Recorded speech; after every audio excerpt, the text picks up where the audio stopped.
தெருநாய்கள் அரசு பேருந்துகளில் வரவே கூடாது, தெருநாய்கள் அரசு வாகனங்களில் வரவே கூடாது அப்படின்னு நான் சொல்லலை. 49Kல நான் வந்து ஏறினப்போ உடம்பு சரியில்லாத நாயை ப்ளூ கிராஸ்லேருந்து சிகிச்சை முடிஞ்சு அது வந்து வீட்டுக்கு எடுத்துன்னு போகணும், கோட்டுப்புறத்துக்கு போகணுன்றதுக்காண்டி நான் ஏறினப்போ அந்த கண்டக்டர் என்னை பார்த்து சொன்னது.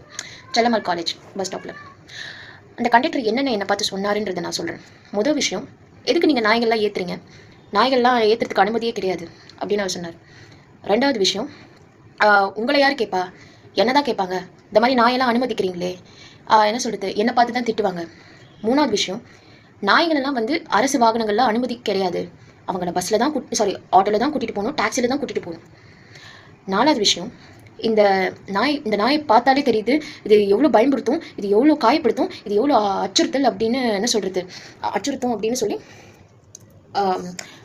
இதெல்லாம் என்ன சொல்கிறது, பொதுமக்களுக்கு எவ்வளோ பிரச்சனை வரும் தெரியுமா அப்படின்னு என்னை பார்த்து கேட்டார்.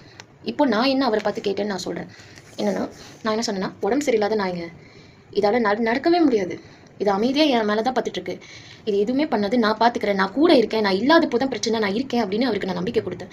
ரெண்டாவது ஒரு விஷயம், நான் வந்து ஆட்டோவில் போகலாம், ஆனால் என்கிட்ட காசு இல்லாததுனால தான் நான் வந்து இந்த பஸ்ஸே எடுக்கிறேன், மற்றும் என் வீட்டுக்கு சீக்கிரம் போகணுன்றதுக்காண்டி நான் வந்து பஸ் எடுக்கிறேன். இப்போ நான் ஆட்டோ எடுத்திருந்தாலுமே என் வீட்டுக்கு சீக்கிரம் போயிருக்க முடியாது. அப்புறம் இத்தனை நாளாக வந்து இந்த நாய்க்குட்டியை என் பேக்கில் மறைச்சிட்டு தான் நான் வந்து ஒவ்வொரு தடவையும் ப்ளூ கிராஸுக்கு நான் பஸ்ஸை எடுத்துக்கிட்டு போயிட்டு திரும்பி என் வீட்டுக்கு வரப்போ நான் வந்து இந்த பேக்லேயே தான் மறைச்சி எடுத்துருவேன். காரணம், இந்த கண்டக்டருங்க என்னை பார்த்து திட்டக்கூடாது அப்படின்றதுக்காண்டி. நான் ஒரு சில பஸ்ஸுங்களை ஏறினப்போ இந்த கண்டக்டருங்கெல்லாம் கேட்டாங்க, நாய்க்குட்டியாம்மா, என்னம்மா ஆச்சு, இதுக்கு உடம்பு சரியில்லையா, சரி இப்போ நல்லா இருக்கா, ரொம்ப சந்தோஷமா, இதுதான் அவங்க சொன்னாங்க. சரி, டிரைவருங்க பார்த்தாங்க, ஆனால் அவங்க கண்டுக்கல.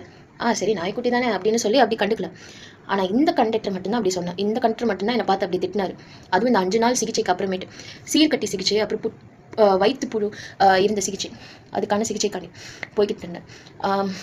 அதுக்கப்புறமேட்டு நான் என்ன சொன்னேன்னா, சரி இந்த நாயை பார்த்த உடனே நீங்கள் வந்து சொல்கிறீங்க இது வந்து பிரச்சனை அப்படின்ட்டு, பிரச்சனை கொடுக்கும், பயன்படுத்தும், காயப்படுத்தும் அப்படின்னு நீங்கள் சொன்னீங்களே, கொரோனா வந்தப்போ நீங்கள் என்ன சொல்கிறது, நீங்கள் ஒரு ரூமில் அவங்க ஒரு ரூமில் அப்படின்னு சொல்லி அடைச்சிட்டு இருந்தீங்களே, கொரோனா வந்தப்போ, கொரோனா மாதிரி ஒரு வியாதி வரப்போ அப்போ தெரியும் யாருக்கு உதவி பண்ணுவாங்க அப்படின்னு சொல்லி நான் அப்போ பேசுனதுக்கு அவ்வளோதான். அந்த ஆளுக்கு பேச்சே வரல, அப்படியே வேலைப்பற்று பொங்கி அப்புறம் முணுமுணுத்தாரு. ஐயோ இது ஒரு பைத்து வச்சு இதுக்கிட்ட நான் ஏன் பேசணும் அப்படின்னு சொல்லி அவர் பாட்டுன்னு போயிட்டார். இதுதான் பண்ணார். ஏன்னா அவருக்கு அவ்வளோதான் அறிவு, அவரால் என்கிட்ட என்ன சொல்கிறது, அவர் பிபி எகிர்னார், அப்படியே பிரகாஷ்ராஜ் பிபி எகிர்வார் பார்த்தீங்களா, அந்த மாதிரி எகிர்னார். நான் ரொம்ப மென்மையாக பேசினேன், தன்மையாக பேசினேன், என்ன சொல்கிறது, பொலைட்டாக பேசினேன். ஆமாம்.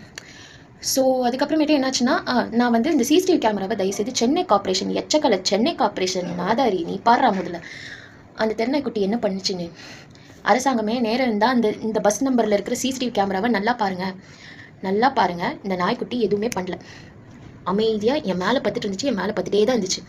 ஒருத்தர் வந்து இந்த நாய் என்ன சொல்கிறது, நாய்க்குட்டி ஃபோட்டோ எடுக்கணும், இந்த நாய்க்குட்டி வந்து கவலைப்படாதீங்க, நீங்கள் இதுக்கு நல்லது தான் பண்ணுறீங்க, நீங்கள் இதுக்கு நல்லது பண்ணுறதுக்காண்டி நீங்கள் யாருக்கும் பயப்படணுன்ற அவசியம் இல்லை, நீங்கள் பண்ணுறது பண்ணிக்கிட்டே இருங்க. ஆமாம், என்ன சொல்கிறது.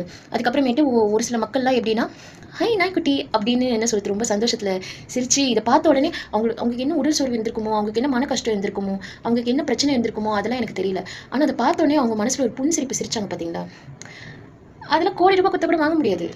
உன்ன மாதிரி என்ன சொல்கிறது, இதுங்களாம் இந்த மாதிரி உடம்பு சரியில்லாத போதுமே ஒரு நம்மளை போலவே இன்னொரு ஜீவனை அசிங்கப்படுத்துகிற, காயப்படுத்துகிற, கேவலப்படுத்துகிற உன்ன மாதிரி ஆளுங்களுக்குலாம் இந்த மாதிரி சந்தோஷத்தெலாம் அனுபவிக்கவே முடியாது.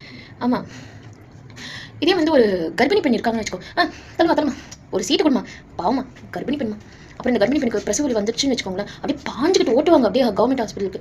அப்புறம் இந்த குழந்தை பிறந்தது, அந்த குழந்தை பிறந்தது, அப்புறம் என்ன சொல்றது, நியூஸ் சேனல்லாம் வந்து பேட்டி கொடுக்கப்போ, ஆமாம்மா இந்த மாதிரி தான் நடந்துச்சு, ரொம்ப சந்தோஷங்க, என்ன நினச்சி நான் ரொம்ப பெருமைப்படுறேன் அப்படின்லாம் பேசுவாங்க.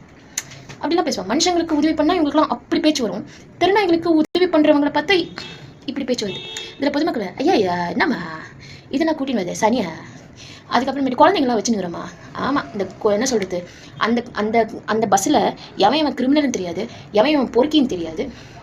முதல்ல நீங்கள் கட்டி கொடுக்குறீங்களே, உங்கள் பிள்ளைங்களை வளர்த்து நீங்கள் கட்டி கொடுக்குறீங்களே, அவங்களாம் எப்படிப்பட்டவங்களும் உங்களுக்கு தெரியாது. அதே மாதிரி நீங்கள் குழந்தைய வச்சுட்டு இருக்கீங்களே, முதல்ல நீங்கள் எப்படிப்பட்ட பெற்றவங்க அப்படின்றத அந்த குழந்தை தான் சொல்லும். நீங்கள் நல்லவரா கெட்டவரா அப்படின்றது அந்த குழந்தை சொன்ன பிறகு தான் தெரியும். மற்றபடி நீங்கள் முத்திரை குத்த முடியாது, நீங்கள் உத்தம பெற்றவங்க அப்படின்னு நீங்கள் உங்களுக்கே முத்திரை குத்துக்க முடியாது.